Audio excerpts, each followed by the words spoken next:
আমার হাতে কিন্তু মেহেদির যে রং সেই রঙে রাঙিয়ে কিন্তু আমি আসলে ব্যালটের যে আমি আসলে আমার ব্যালট নাম্বার 5 মহিলা বিষয়ক সম্পাদক স্বতন্ত্র প্রার্থী।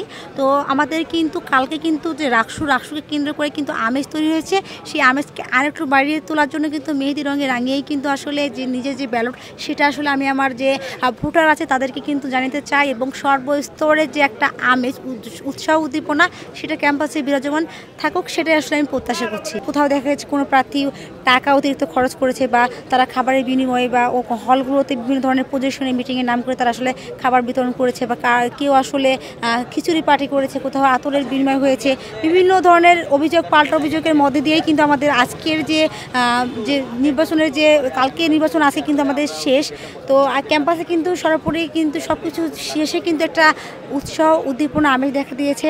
সবথেকে বড় কিন্তু ব্যস্ত সময় পার করছে ভোটাররা, তারা আসলে তাদের যে যোগ্য প্রার্থীকে তারা আসলে যে সব ধরনের লিফলেট কিন্তু নিয়ে বসেছে, তারা সবার ইশতেহার পড়ছে এবং সেই ইশতেহারগুলো বিবেচনা করে সবথেকে যোগ্য প্রার্থী কিন্তু তারা কিন্তু সেটা নির্বাচন করে কিন্তু তাদের যে ভোটাধিকার সেটা প্রয়োগ করবে। এর পাশাপাশি কিন্তু তারা কিন্তু বিভিন্ন ধরনের আর্কাইভ করছে, যে লিফলেটগুলোর দেয়ালে সাজিয়ে দেয়ালিকা করে বা বিভিন্ন ধরনের বেডের মধ্যে সাজিয়ে নিজেদের উপর দিয়ে কিন্তু সব ধরনের প্রার্থীদের কিন্তু লিফলেট দিয়ে তারা কিন্তু আসলে যে প্রার্থী বাছাই সেটা কিন্তু তারা করছে।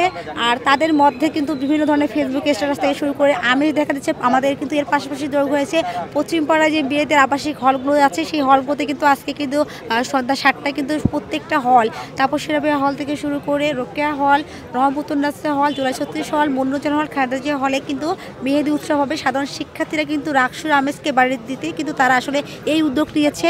আর আমরা আসলে চাই সুষ্ঠুভাবেই আমাদের যে রাকসু সেটা অনুষ্ঠিত হোক, আমেজ উৎসবপূর্ণ এবং প্রত্যেক প্রার্থী ভোটার এবং সকলের মধ্যে একটা সৌহার্দ্যপূর্ণ সম্পর্ক বজায় থাকুক। আমাদের কিন্তু সবার কার্য মেয়াদ কিন্তু 1 বছর। 1 বছর কতটুকু কাজ হবে তার থেকে বড় কথা যে আমরা যদি সমস্যাগুলো চিহ্নিত করতে পারি, আমাদের ইশতেহার তুলে আনতে পারি, একজন হয়তো বা 1 বছর মেয়াদে কিছু কাজ করে রাখতে পারলো, তার পরবর্তীতে আবার প্রত্যেক কিন্তু একাডেমিক ক্যালেন্ডারে যখন রাকসু হবে তখন কিন্তু আরেকজন প্রার্থী নতুন বছরে সে কিন্তু বাকি কাজটা করতে পারবে।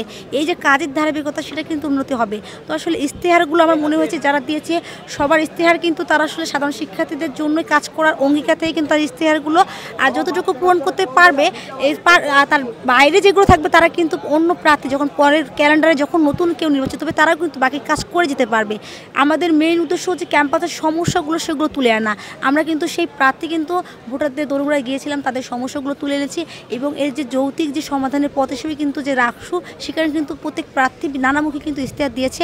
সেই ইশতেহারগুলো কখনো আকাশকুসুম মনে হলেও আমরা চাই সেই ইশতেহারগুলো পূরণ হোক।